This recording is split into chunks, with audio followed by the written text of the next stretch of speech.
अस्सलामुअलैकुम, आप देख रहे हैं प्रोग्राम रिपोर्ट कार्ड। मैं हूं मुबश्शिर हाशमी। नाजरीन, आज डीआई खान में फोर्सेस की कार्रवाई में 3 दहशतगर्द हलाक और 1 जख्मी हो गया। सिक्योरिटी ज़राए के मुताबिक पुलिस, सीटीटी और सिक्योरिटी फोर्सेस ने डीआई खान की तहसील दराबंद में दहशतगर्दों की मौजूदगी की इतला पर कार्रवाई की। सिक्योरिटी ज़राए का बताना है कि फोर्सेस से फायरिंग के तबादले में 3 दहशतगर्द हलाक हो गए, जिनका ताल्लुक कलअदम टीटीपी से था, जबकि दहशतगर्दों की शनाख्त मुनीब, जुनैदुर्रहमान, शौकत के नाम से हुई है। डीआई खान में फोर्सेस की कार्रवाई से कलअदम टीटीपी के 3 दहशतगर्द हलाक हुए। अफगानिस्तान में तालिबान हुकूमत के बाद पाकिस्तान में टीटीपी सर उठाने लग गई है। पैनल आज हमारे साथ मौजूद है सीनियर सहाफ़ी तजियाकार रीमा उमर, सुहेल वराइस, सलीम साफ़ी साहब, इरशाद भट्टी साहब हमारे साथ मौजूद हैं। और आप सभी से ये जानने की कोशिश करेंगे, सवाल आप लोगों के सामने रखेंगे कि जंग बंदी के ऐलान के बाद कलअदम टीटीपी की जानिब से हमलों में इजाफा हुआ है। अफगानिस्तान में तालिबान के टेक ओवर से पाकिस्तान को इसका फायदा हासिल हुआ या नुकसान? सलीम साफी साहब, आपसे डिस्कशन का आगाज करेंगे। देखिए, एक तो मुबश्शिर मैं समझता हूँ कि आज खुसूसी तौर पर कोई एहतमाम करके हमें उन दिफाई तज्ज़ियाकारों को और उन राइट विंग के दानिश्वरों को बुलाना चाहिए था, जो पिछले 20 साल में हमें ये पट्टी पढ़ा रहे थे कि अफ़गान तालिबान और पाकिस्तानी तालिबान का आपस में कोई ताल्लुक़ नहीं है। और हम जैसे जो तालिब इल्म इस हकीकत का अपनी इस्तिताअत के मुताबिक इजहार करते थे, तो न सिर्फ हमें धमकियाँ मिलती थी, बल्कि हमारा जीना हराम कर दिया गया था।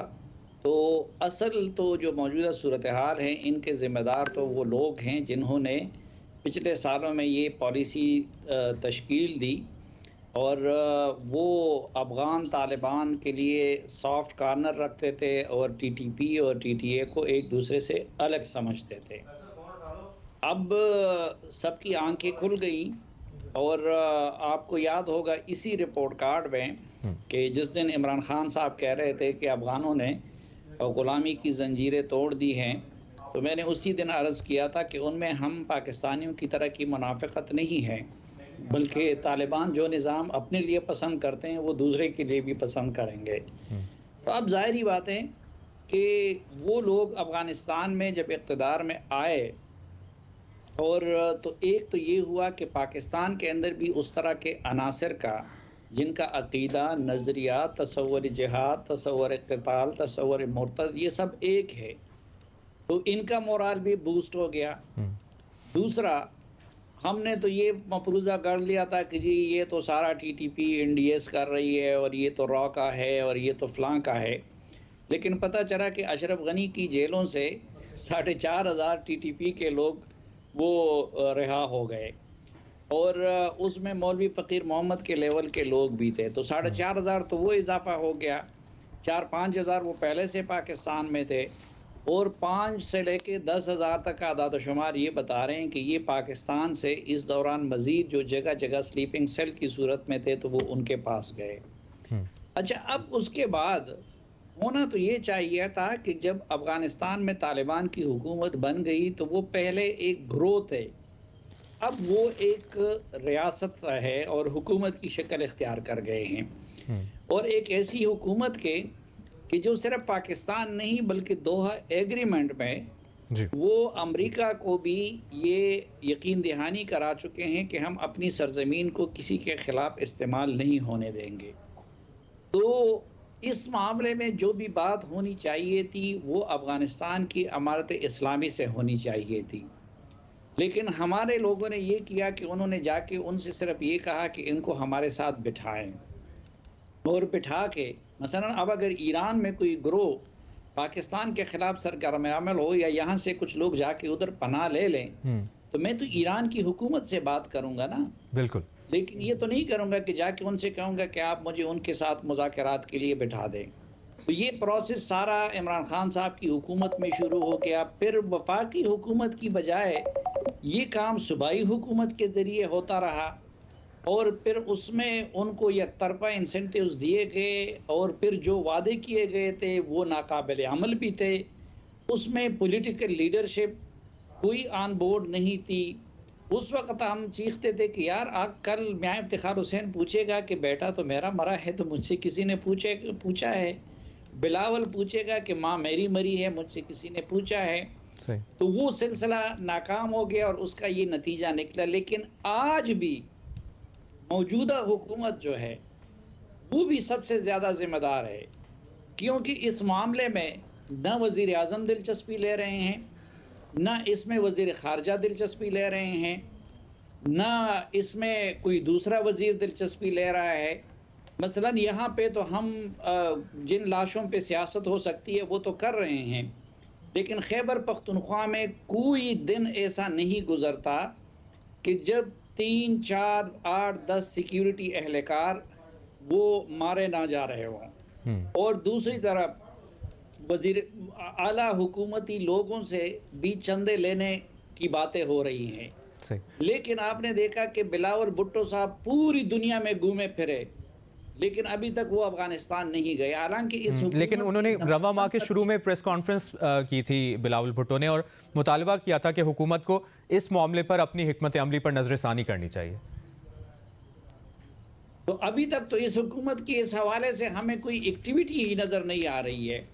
हालांकि ये तो तरजीह नंबर 1 होना चाहिए था ना, जो आपके पड़ोस में है, आपके यहाँ हज़ारों अफगानी मुकीम है, रोज़ाना लोग यहाँ पे उससे मुतासिर हो रहे हैं, तो इस हुकूमत की तो पहली तरजीह ये होनी चाहिए थी।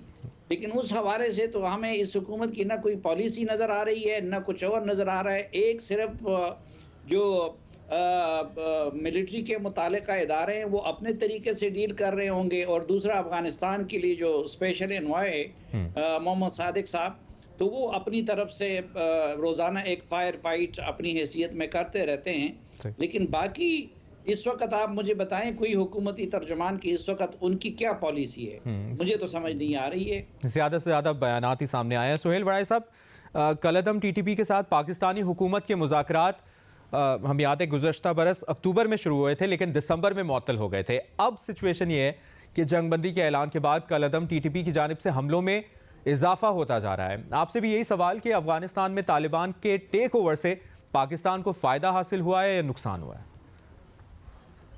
देखिए, मेरा ख्याल है कि कुछ फ़ायदे हासिल हुए हैं, कुछ नुकसान हुआ है। फ़ायदा तो सबसे बड़ा हासिल हुआ कि हमारे पास जो एक आलमी जंग जारी थी हमारे पड़ोस में, वो कम से कम रुक गई और अब मकामी अनासर रह गए हैं। पहले वहाँ 32 ममालिक बैठे थे दुनिया भर के, और पाकिस्तान पर भी इल्ज़ाम लगते थे कि पाकिस्तान तालिबान का हमायती है। कम से कम वो इल्ज़ामात बंद हो गए और एक तरह से अफगानिस्तान रिलेटिव पीस में चला गया, तो ये तो एक अच्छी बात है।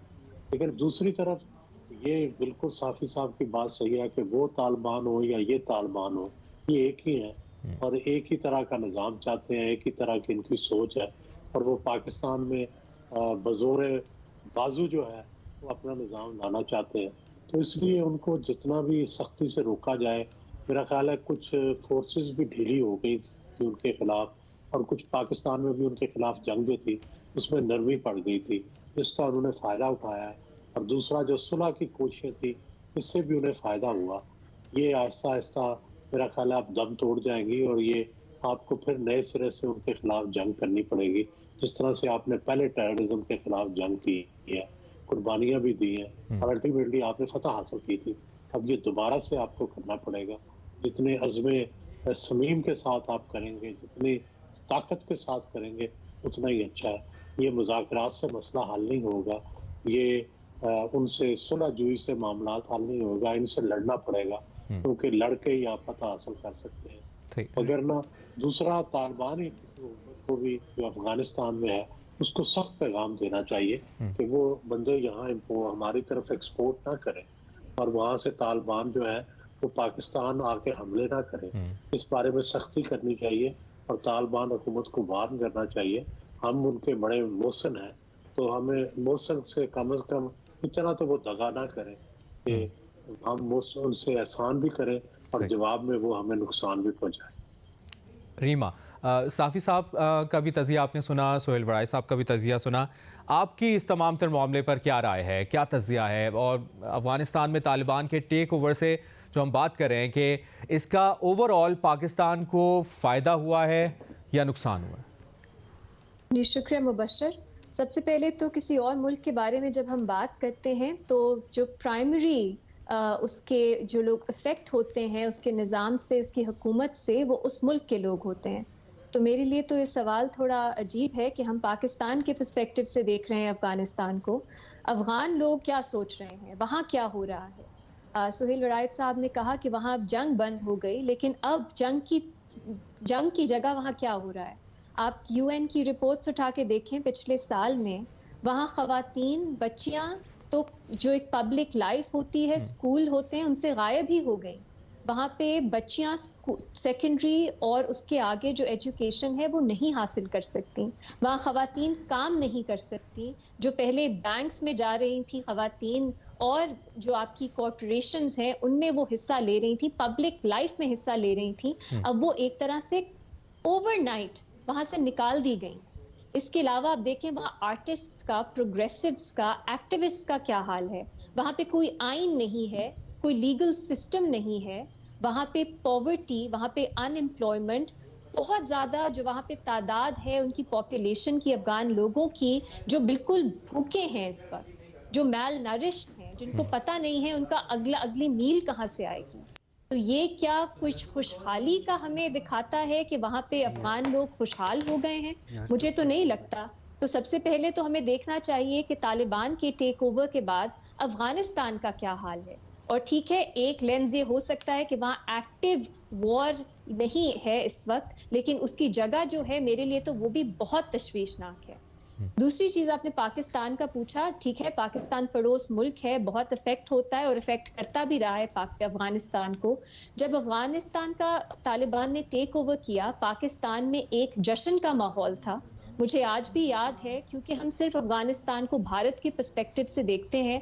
हमें लग रहा था कि तालिबान हुकूमत आएगी, हमारा असर और रसूख इतना ज़्यादा है उन पे कि हम सब सही कर देंगे और पाकिस्तान जो है वो भी खुशहाल होगा, हम बहुत हंसी खुशी मिलके रहेंगे अफगान तालिबान के साथ। लेकिन तब बहुत से लोग हैं जिन्होंने जुर्रत की, क्योंकि तब तो इमरान खान साहब ने भी कह दिया था कि अफगानों ने जो है शैकल्स ऑफ स्लेवरी जो है उन्होंने ब्रेक कर दी है। तो उन्होंने कहा कि ऐसा हो नहीं सकता कि अफगानिस्तान में तालिबान की हुकूमत हो और पाकिस्तान में जो हमारा टीटीपी है वो एम्पावर, एम्बोल्डन ना हो। लेकिन तब कहा गया कि नहीं, ऐसा नहीं होगा, अफगान तालिबान ने जो है वो कह दिया है कि हम ये नहीं होने देंगे, हम अफगानिस्तान की जो सरजमीन है वो दहशतगर्दी के लिए नहीं इस्तेमाल होने देंगे। लेकिन हुआ क्या, वहाँ पे टीटीपी के जो डिटेनीज थे, प्रिजनर्स थे, उन्हें रिहा किया गया और हम देख रहे हैं कि आहिस्ता आहिस्ता यहाँ पे दहशतगर्दी के वाकयात में भी इजाफा हो रहा है। बल्कि यहाँ पे कुछ लोग हैं जो अब कहने लग गए हैं कि नहीं, तालिबान का जो निज़ाम है जस्टिस का, इंसाफ का, वो तो एक्चुअली बहुत अच्छा है। कई साल लगे इस तरह की बातें जो हैं वो बंद हुई, लोग खामोश हुए, उन्होंने रियलाइज किया कि तालिबान का निज़ाम ऐसा नहीं है जिसको हम रोमांटिसाइज करें, लेकिन वो आवाज़ें हम सुनने लग गए। और तो मुझे ये बताइए, ये लोगों को जो समझते हैं इन इश्यूज को, भी सलीम साफी साहब ने भी इसके बारे में बात की, उन्हें तो ये नजर आ रहा था, लेकिन पाकिस्तानी जो बाकी हमारे इंटेलेक्चुअल्स या डिफेंस तज्जियाकार हैं, उन्हें ये क्यों नहीं नजर आ रहा था? इसके अलावा जो मोहसिन दावड़ हैं, पीटीएम के और भी लोग हैं, वो बार बार ये बात करते थे कि केपी में और फॉर्मर फाटा में वापस जो है तालिबान एम्पावर हो रहे हैं, वो दहशतगर्दी के वाकयात बढ़ रहे हैं। उनको कहा जाता था कि ये तो झूठ बोल रहे हैं, ये तो फियर मॉन्गरिंग कर रहे हैं। अब उनसे कोई माजरत करेगा? क्योंकि वो तो सही बता रहे थे हमें, लेकिन हमें इतनी जुर्रत नहीं थी कि हम ये एक्सेप्ट कर सकें और मेन स्ट्रीम मीडिया में दिखा सकें। अब आगे क्या करना है, वो सॉल्यूशंस की तरफ कैसे जाना है, वो एक मुख्तलिफ बात है। लेकिन मेरे ख्याल है सबसे पहले तो हमें माजरत करनी चाहिए, क्योंकि पिछले साल जो हमने किया, जिस तरह का हमारा तज्जिया था, वो बहुत इनसेंसिटिव था, बहुत सेल्फिश था और बिल्कुल ऐसा लगता है कि हमें समझ ही नहीं थी क्या होगी। उस मोमेंट में बस हमने कंग्रेचुलेट करना था अफगान तालिबान को, सेलिब्रेट करना था और सिर्फ ये हमने सोचा हुआ था कि भारत की डिफीट है। ना हमने अफगान लोगों के बारे में सोचा, ना माजरत के साथ हमने पाकिस्तानी लोगों के बारे में सोचा, जो अब उसका जो अंजाम है उन्हें भुगतना पड़ेगा। सही। भट्टी साहब, जो दीगर तज्जियाकारों ने अपनी राय दी है और अफगानिस्तान में जिस तरह हम बात भी करेंगे, तालिबान हुकूमत के बाद पाकिस्तान में टीटीपी सर उठाने लगी है और आज जो डीआई खान में फोर्सेस की कार्रवाई से कलअदम टीटीपी के 3 दहशतगर्द हलाक हुए हैं। जंगबंदी के ऐलान के बाद कलअदम टीटीपी की जानिब से जो हमलों में इजाफा हो रहा है और फिर वही सवाल कि अफगानिस्तान में तालिबान के टेक ओवर से आपके ख्याल में पाकिस्तान को इसका फ़ायदा हुआ है या नुकसान हुआ है? भाईजान, कल भी हज़रत अली के कॉल से शुरू किया था, आज भी हज़रत अली अलैहिस्सलाम के कॉल से शुरू कर रहा हूँ कि जिस पर एहसान करो उसके शर से बचो। 80,000 शहादतें हैं हमारी, खरबों का नुकसान है, कौम नफसियाती मरीज़ बन गई। तालिबान हुकूमत आई, हमने भंगड़े डाले, कोई शक नहीं, साफ़ी साहब ठीक कह रहे हैं। जंग बंदियाँ हुई, अमन के मुआहदे, दावे, वादे, नारे, मुआहदों पे मुआहदे, काबल के दौरे, धड़ाधड़ दौरे, कोई जा रहा है तो कोई आ रहा है। अच्छा, और नतीजा क्या निकला? कभी सरहद पार से फायरिंग हुई और हमारे जवान शहीद हुए, कभी वो सरहद की जो फेंस है उसको उखेड़ने के क्लिप्स आए, कभी हमारे कौमी परचम की तौहीन हुई, कभी का पाकिस्तानी सफारतखाने पर हमले हुए, कभी टके टके के हमारे ख़िलाफ़ बयानात जारी हुए, कभी हमें बताया गया तालिबान वापस आ गए और सड़कों पर फिर रहे हैं, कभी हमें बताया गया कि दहशतगर्दी के हमले हो रहे हैं, हमारे एहलकार, हमारे सिक्योरिटी फोर्सेस के लोग शहीद हो रहे हैं, कभी दहशत भत्ते तावान की बातें शुरू हुई और हम मौसन बने फिरते हैं। एक तो हमें शौक़ बड़ा है झंडे लहराने का, हम मौसन बने फिरते हैं, हम अफ़गानिस्तान के सबसे बड़े तर्जमान बने फिरते हैं और अपना मुल्क संभाला नहीं जा रहा, सबसे बड़े अफ़गानिस्तान के तर्जमान। हमने एक नारा क्रिएट किया हुआ है, ख्याली ख्वाबी, मजबूत अफ़गानिस्तान, मजबूत पाकिस्तान। और हम वो हैं जिन्होंने सारा कुछ खोल दिया। आओ अफ़गान भाइयों हमारी, आओ ये धरती आपकी है। लाखों हमने अपने पास बुला लिया, हमने अपना कल्चर तबाह कर लिया, हमने अपनी ज़िंदगियां तबाह कर ली, हमने पता नहीं पासपोर्ट बना के दे दिए, शनाख्ती कार्ड बना के दे दिए, हमने घरों के घर, शहरों के शहर आबाद कर लिए उनके, और आज उनकी तीसरी नस्ल यहाँ परवरिश पा रही है। नतीजा क्या निकला? जो साफ़ी साहब ने बताया आपके सामने, जो रीमा ने एक तस्वीर कशी की है वो आपके सामने है, जो सोहेल वड़ाई साहब ने बात की वो आपके सामने है। मैं छोटी सी एक बात करता हूँ, सिंपल सी एक बात करता हूँ, आखिरी बात, कि हम एक दुबई में मैच होता है, उसमें अफ़गानिस्तान हार जाता है और फिर जिस तरह वो अफ़गानी पाकिस्तानियों को मार रहे होते हैं और उस पर यूएई गवर्नमेंट जब डिपोर्ट करती है तो अक्सरियत पेशावर उतरती है। अब पॉलिसी में गलत कहीं ये रखना है, हमारी खुशफहमी कोई हद से ज़्यादा बढ़ी हुई है, या हमारे नमक में वफा नहीं है, या हम अभी कभी बदलेंगे अपनी रवश। मजबूत पाकिस्तान होगा तो सब कुछ मजबूत होगा। कोई मुल्क कभी कहा है अमेरिका ने कि मजबूत मैक्सिको तो मजबूत अमेरिका। एक मिनट, मैं जरा दुरुस्तगी कर लूं, मैं जरा अगर जी साफ़ी साहब, जिस तरह कल भी इस तरह हुआ था, जो आपके लिए रोड बंद था, तो बाद में पता चला कि वो दोनों जो क्रिकेट टीमें थी वो उस वक्त स्टेडियम से वापस आ रही थी, उनको होटल लाया जा रहा था, तो उसकी वजह से सड़क बंद थी। अभी एक तो ये है कि जिन लोगों ने वहाँ मुजाहरा किया था, दे आर स्टिल, मुजाहरा नहीं, मारा पीटा था, कुर्सियां उठा के मारी थी। मेरी बात मारा था। चलें साफ़ी साहब कंप्लीट कीजिए। मेरी गुजारिश सुने ना, मैं अपनी इन्फॉर्मेशन के, मैं उन लोगों के साथ कांटेक्ट में होता हूँ, हम सारा दिन यही रोले में लगे रहते हैं, किसी के वीज़े करना, किसी को निकालना, किसी को लाना, किसी को क्या करना। तो ये वो लोग हैं जो अमेरिका ने यहाँ से निकाल के पार्क किए हैं, कुछ यूएई में, कुछ दूसरे ममालिक में।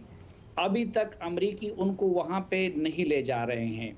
वो लोग ना पाकिस्तान वापस आए हैं, ना पेशावर वापस आए हैं, ना किसी और जगह वापस आए हैं। लेकिन मैं एक अपनी तरफ ज़रा सवाल करते हैं ना, अगर पाकिस्तान में कोई ऐसी फोर्स हो कि जो कल मुझे और आपको घर से निकाल दे, मेरे और आपके स्कूल को ख़त्म कर ले, मेरे और आपके बच्चों को तालीम ना जाने दे, यानी वो उनका अपना है, अच्छा करते हैं या बुरा करते हैं, और मुझे यकीन हो कि ये फ़लाँ मुल्क उनको सपोर्ट कर रहा है, तो उनके बारे में आप मुझे बताइए, आपके क्या जज्बात होंगे?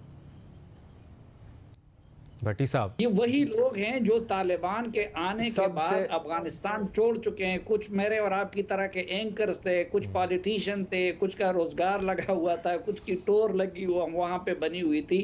वो आज वहां पे कुछ यूएई में दरबदर है, कोई दूसरे मुल्क में दरबदर है, कोई तीसरे मुल्क में दरबदर है। तो जरा हमें इस पस मंजर को भी ज़हन में रखना चाहिए। बिल्कुल बिल्कुल, आपने भी एक और मैंने जी रीमा आप एक चीज़ ऐड करनी जी है ऐड ऑन कर दीजिए। जी मुबश्शिर साहब, हमें मेरा नहीं ख्याल जो अफगान रेफ्यूजीज़ पाकिस्तान में रह रहे हैं, आप जो किसी भी इंडिपेंडेंट इदारे की रिपोर्ट्स पढ़ लें कि उनके साथ पाकिस्तान में किस तरह का सलूक होता है। भट्टी साहब की बातों से तो ऐसा लगता है कि हमने उन्हें पलकों पे बिठा के रखा है, लेकिन पाकिस्तान में रेफ्यूजीज हर रोज हर तरह की डिस्क्रिमिनेशन, हर तरह की हॉस्टिलिटी, हर तरह की हेट स्पीच का सामना करते हैं। हम अक्सर चाहते ना चाहते हुए रेफ्यूजीज को, अफगान रेफ्यूजीज को दहशतगर्द समझते हैं। ये हमारा रवैया है। अब मेरे पास आते हैं ऐसे केसेस लोगों के जो इस तरह के मसाइल में फंसे होते हैं, समझ नहीं आती उन्हें क्या करे, कानूनी रास्ता ही उनके पास कुछ नहीं होता, चाहे वो एजुकेशन से रिलेटेड हो, काम से रिलेटेड हो, रिहाइश से रिलेटेड हो, पासपोर्ट से रिलेटेड हो, वापस घर जाने से रिलेटेड हो। तो ये जो हम तस्वीर जो हम बनाते हैं कि पाकिस्तान में अफगान रेफ्यूजीज पता नहीं किस तरह की जिंदगी बसर कर रहे हैं, ये गलत है। आप कोई भी रिपोर्ट उठा के देख लें जो इंसानी हकूक के पर्सपेक्टिव से इसे देखती है, आप लोगों की बातचीत में देख लें, वो जब अफगान रेफ्यूजीज की बात करते हैं एक नफरत नजर आती है, बिल्कुल एक ऐसी डिस्क्रिमिनेशन नजर आती है लोगों की बातों से, वो उन्हें सस्पिशियस तरह से देखते हैं। सही। अब हम बात करें दहशतगर्दी की, आप इसको अफगान रेफ्यूजीज से ना कन्फ्लेट करें, ये दो मुख्तलिफ चीजें हैं। और अगर दहशतगर्दी की बात करनी है तो हमारी रियासत ने जो सेफ हेवन्स यहाँ बनाए हुए हैं उनकी भी बात करें, हमारी रियासत की जो पॉलिसी रही है कई दिहाइयों से उसकी भी बात करें। बिल्कुल, ये बिल्कुल। अफगान रेफ्यूजीज पे या अफगानिस्तान के लोग जो हर तरह के मुजालिम से भाग रहे हैं, उन्होंने एक मैच में बदतमीजी क्या कर दी, वो हमारी यार्ड स्टिक अब बन गई। सही। प्रोग्राम रिपोर्ट कार्ड में अभी एक ब्रेक लेना है और बहुत इंपॉर्टेंट बात की है रीमा आपने भी और सलीम साफ़ी साहब आपने भी। एक ब्रेक लेते हैं, ब्रेक के बाद एक और सवाल अपने तजियाकारों के सामने रखेंगे, साथ रहिए। ब्रेक के बाद प्रोग्राम रिपोर्ट कार्ड में एक बार फिर आपको खुशामदीद कहेंगे। नाज़रीन, CDA ने क़वानीन की खिलाफ वर्जी पर इस्लामाबाद का सेंटोरस मॉल सील कर दिया है और सेंटोरस मॉल को सील करना सियासी इंतकामी कार्रवाई का नतीजा है, ये अंजुमन ताजरान ने इल्ज़ाम लगाया है वफाकी हुकूमत पर। जबकि PTI चेयरमैन इमरान खान ने अपने बयान में कहा है कि इस मॉल को सील करने का इक़दाम गुज़श्ता रोज़ शहबाज शरीफ और सरदार तनवीर इलियास के दरमियान होने वाली तकरार का नतीजा है। नोटिफिकेशन के मुताबिक CDA ऑर्डिनेंस 1960 के तहत बिल्डिंग कंट्रोल रेगुलेशन 2020 के मुताबिक निजी मॉल को सील करने का हुक्म जारी किया गया है। कानूनी खिलाफ वर्जी पर CDA ने मॉल को पहले सील क्यों नहीं किया, सवाल अपने तजियाकारों के सामने रखते हैं कि क्या इंतकामी कार्रवाई के इल्ज़ाम दुरुस्त हैं या नहीं। रीमा, आपसे आगाज़ करेंगे। टाइमिंग जो है वो थोड़ी अजीब लगती है कि फ़ौरन बाद उनकी जो ऑल्टरकेशन थी उसके बाद सील कर दिया गया मॉल, लेकिन इसके पीछे अगर एक हिस्ट्री है और एक कानूनी तरीक़ाकार जो है वो अपनाया गया है तो फिर शायद ये सिर्फ टाइमिंग एक कोइंसिडेंस भी हो सकती है, मुझे नहीं मालूम। थोड़ी सस्पिशियस लगती है टाइमिंग, लेकिन मुझे तफसील नहीं मालूम इस केस की। आप पे दोबारा भी आते हैं भट्टी साहब। जिस तरह इमरान खान साहब ने कहा है, कल जो हुआ तकरीब के दौरान शहबाज शरीफ खिताब कर रहे थे, सरदार तनवीर इलियास उस दौरान बोल रहे थे तो तकरार देखने में आई। खान साहब ये कह रहे हैं कि गुज़श्ता रोज़ शहबाज शरीफ और सरदार तनवीर इलियास के दरमियान होने वाली तकरार का नतीजा है कि इस सेंटोरस मॉल को सील कर दिया गया है। आपके ख्याल में आपकी क्या राय है, क्या इसे इंतकामी कार्रवाई के जो इल्ज़ामात लग रहे हैं दुरुस्त समझे जाएं? जी बिल्कुल दुरुस्त समझे जाएं, सही कह रहे हैं इमरान खान। देखिए, सरदार तनवीर इलियास जो कारोबार है, जो उनकी जो दौलत है, उनकी पैसे के ज़ोर पर जैसे वो तहरीक इंसाफ में तरक्की की मंजिलें उन्होंने तय की, जैसे दौलत के ज़ोर पर आज़ाद कश्मीर के वज़ीर आज़म बने, वो किस्से कहानियाँ भी कमाल की हैं। लेकिन मौजू चूँकि आज वो नहीं है, आज मौजू है सेंटोरस मॉल का बंद होना। CDA कवानीन, बिल्डिंग कंट्रोल रेगुलेशंस, फ़लाँ कानून, फ़लाँ रूल, फ़लाँ खिलाफ वर्जी, फ़लाँ खिलाफ वर्जी, सब बकवास है, सब नाटक है, सब ड्रामा है। PDM हुकूमत और ख़ास तौर पर मुस्लिम लीग ये पिछले 40 साल से सियासी इक़्तिदार में है। दुनिया बदल गई है, दुनिया चांद पे पहुंच गई है, बल्कि मरीख पर पहुंच गई है, ये नहीं बदले। ये फ़िरौन थे, फ़िरौन हैं, ये नाजुक मिजाज थे, नाजुक मिजाज हैं। इनकी ताकतवरों और कमज़ोरों के बारे में दो असूल वो कल भी वही थे, आज भी वही हैं। ताकतवरों के घुटनों पर हाथ, कमज़ोरों के गिरेबान में हाथ। वज़ीर आज़म आज़ाद कश्मीर ने तल्ख बातें की, शहबाज शरीफ साहब की नाजुक मिजाजी जाग उठी, तेरी ये जुर्रत, तेरी ये औकात, और सेंटोरस माल सील कर दिया। क्यों सील किया? कब से सेंटोरस माल चल रहा है? कहाँ गया था CDA? कहाँ गए थे वो कवानीन? क्योंकि कल तकरार हुई थी, कल उनको बुरा लगा था। अब उन ताजरों, दुकानदारों, मजदूरों का क्या कसूर है जिनका रोज़गार सेंटोरस माल में जुड़ा हुआ है? इन रिहायशियों का जो सेंटोरस माल में रहते हैं वो बाहर भटक रहे हैं, उनका क्या कसूर है? शहबाज जी, आपके इस इकदाम से, इनकलाबी कदम से आज़ाद कश्मीर से मकबूजा कश्मीर तक खुशी की लहर दौड़ गई है। कश्मीर काज को मनों टनों के हिसाब से ज़िंदगी मिली है। आप कहते होते थे थोड़ा सा भी कुछ होता था, आप कहते थे कश्मीर काज डाउन हो गया। शहबाज जी, आपके इसके इनकलाबी फैसले से अंदरूनी सरमायाकारी की हौसला अफजाई हुई है और अब बैरूनी सरमायाकारी धड़ाधड़ आएगी। और आखिरी बात, ये कल तक आंसुओं से रोते थे हमारे खिलाफ इंतकामी कार्रवाई हो रही है, झूठे मुकदमे बनाए जा रहे हैं, हमें टारगेट किया जा रहा है। इन्होंने वहीं से शुरू किया जहां पर ख़त्म किया था। ये ना कल बदले थे, ना आज बदलेंगे, ना कल बदलेंगे। सही। और सवाल वही पैदा होता है जो हम साफ़ी साहब आपसे भी और वड़ाई साहब आपसे भी जानना चाहेंगे एक ब्रेक के बाद, कि कानूनी खिलाफ वर्जी अगर थी तो फिर CDA ने मॉल को पहले सील क्यों नहीं किया, आज ही क्यों किया है? एक ब्रेक लेते हैं, ब्रेक के बाद डिस्कशन को आगे बढ़ाते हैं।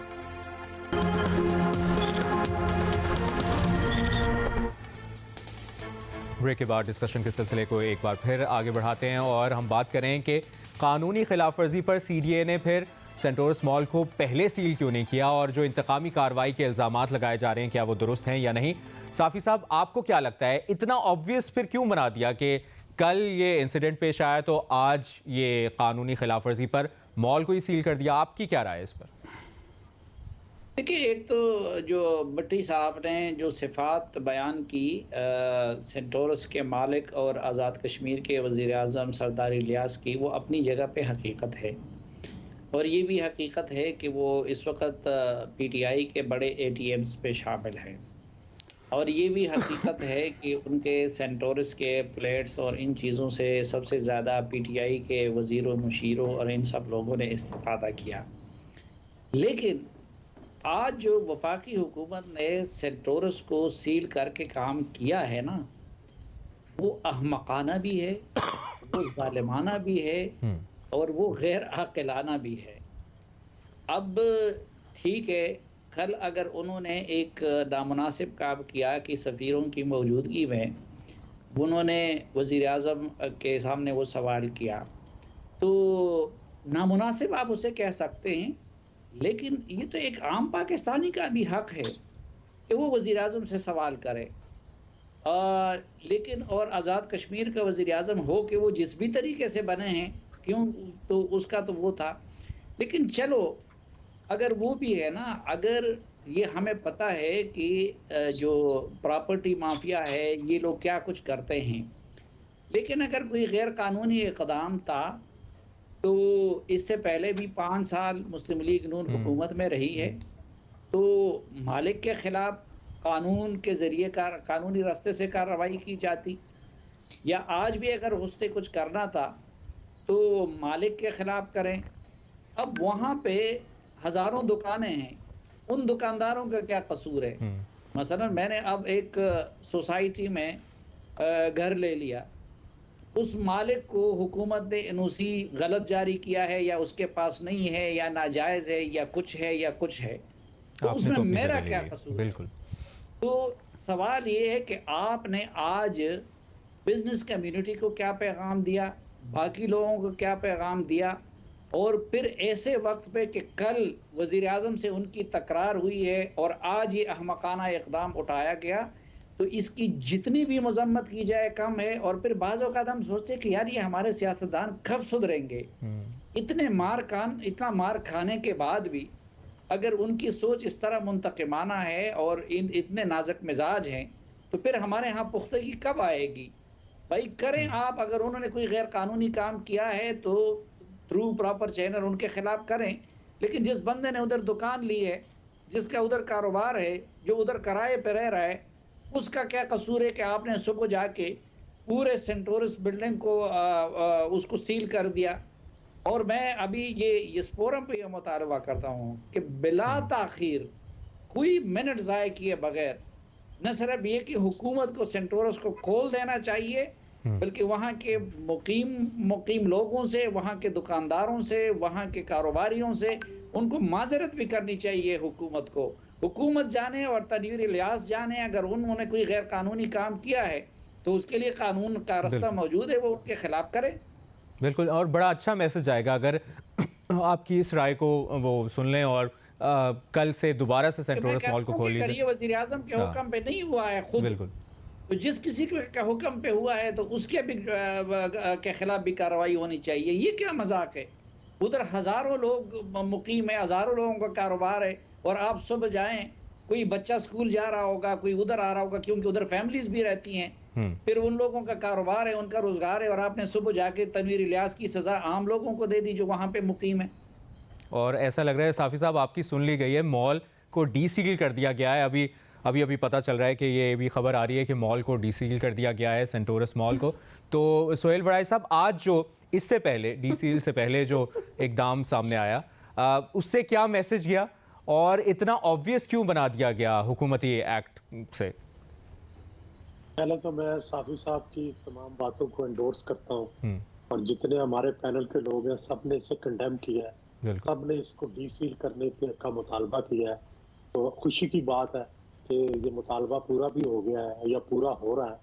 और सच्ची बात यह है कि ये चीज़ों से सबक सीखना चाहिए। आप बार बार जब वही चीज़ें दोहराते हैं, वही अमल करते हैं, उसका नतीजा अच्छा नहीं निकलता, ना लोगों पे अच्छा तासर पड़ता है। शहबाज साहब को तो खुद इस प्रोसेस से गुजरे हैं, इंतकामी कार्रवाइयों का शिकार रहे हैं, जेल गए हैं, उनके भाई के खिलाफ मुकदमात हुए। इन्हें तो और भी सेंसिटिव होना चाहिए कि कभी किसी के खिलाफ ऐसे कार्रवाई ना करें जो झूठ पर मबनी हो, इंतकाम पर मबनी हो। तो मेरा ख्याल है ये अच्छी बात है कि अब ये खुल रहा है, और फिर साथ ही साथ हजारों वहाँ लोग जो है उनका रोजगार है, घर रहते, लोगों के फ्लैट्स हैं, लोग वहाँ रहते हैं, लोगों के रोजगार ज्यादती और बहुत ज्यादती है। अब इसकी तायीद करनी चाहिए कि अगर उन्होंने खोल दिया है तो चलो देर से सही इन्हें एहसास। मुबश्शिर भाई, सर भट्टी साहब, यानी ये क्या बात हुई? अच्छी बात है कि यानी ये अब इस पे तारीफ करें, हम ढोल बजाएं कि खुल गया है जी, अल्हम्दुलिल्लाह, बड़ा ये इंसाफ हो गया है। भाई बंद क्यों किया था भाई? ये आपके बाप का पाकिस्तान है, ये आपके बाप की नगरी है, आप बादशाह हैं, क्या हैं आप? आपकी औकात क्या है आपकी? आपके ख्याल में कोई मैसेज देने की कोशिश की थी कि और फिर कुछ घंटों बाद ये फैसला वापस हो गया? आप बात करते हैं, कोई अगर कोई बात करता है, सख्त बात करता है, तो आप उसके खिलाफ उसका मॉल बंद कर देंगे? आप कोई सख्त बात करे उसकी गली घर बंद कर देंगे? अब हम इन बच्चों की तारीफें करें, अल्हम्दुलिल्लाह खुल गया, बड़े अच्छे फैसले हो गए, मुल्क तरक्की आजाद हो गया। क्या बातें करते हैं यार? ये क्यों किया इसने? ये इसका क्या जुर्रत इसको हुई कि इसने बंद किया? भट्टी साहब आप कंडेम कर दें कि क्यों खुला है? नहीं कर देते हैं, इस पे ये भी कर देते हैं। आप जो यानी यार भट्टी साहब, अब आप पतली गली से निकल जाते हैं कि मेरे सवाल देर से आया, या मैं कह दूं कि बड़ा काबिल एतराफ, काबिल तारीफ है। ये बड़ा अच्छा है कि बहुत अच्छा जी, अब अल्हम्दुलिल्लाह शहबाज शरीफ को ख्याल आ गया, उन्होंने खोल दिया। जी साफी साहब, ये कह रहा हूं, मेरी दोपहर को राना सनाउल्लाह से बात भी हुई। उन्होंने कहा कि मैं तो अभी फैसलाबाद से पहुंचा हूं और मुझे इल्म नहीं है। तो वो ये भट्टी साहब की ये बात ठीक है कि ये क्या बात हुई कि आपने हजारों लोगों को तकलीफ दी और अब खोल दिया, तो हम उसको वेलकम करते हैं। लेकिन ये कि जिन लोगों ने ये किया है उनको सजा तो मिलनी चाहिए। इस लेकिन वही बात साफी साहब के जो नोटिफिकेशन आया उसमें लिखा हुआ है कि कानूनी खिलाफ वर्जी पर सील किया गया है, तो यानी कुछ घंटों बाद कानूनी खिलाफ वर्जी नहीं हुई। कानूनी खिलाफ वर्जी पे सील किया गया तो फिर अब खोल क्यों दिया? रीमा, और कानूनी खिलाफ वर्जी पे सील किया गया है तो कानूनी खिलाफ वर्जी तो राजा तनवीर इलियास ने की है ना। वहां पे जिसकी दुकान है उसने तो नहीं की है ना। बिल्कुल बिल्कुल। जिसका फ्लैट है उसने तो नहीं की है ना। ये इतने अरसे से इस हुकूमत को भी 6 महीने हो गए, तो इस हुकूमत ने कभी लोगों को मुतनब्बे किया है कि भाई ये गैर कानूनी है, आप लोग इससे निकल जाएं? इसी दौरान अपडेट ये है कि जी। इस्लामाबाद में इसको डीसील कर दिया गया है। निजी मॉल को ज़िले इंतजामिया और ताजरों के दरमियान मुज़ाकरात के बाद डीसील किया गया है। सीडीए और ज़िले इंतजामिया ने इस मॉल को मुबैना तौर पर हिफाजती इकदामात यकीनी ना बनाने पर सील किया था। आप सभी तजियाकारों का बहुत बहुत शुक्रिया। प्रोग्राम से दीजिए इजाज़त। अल्लाह हाफ़िज़।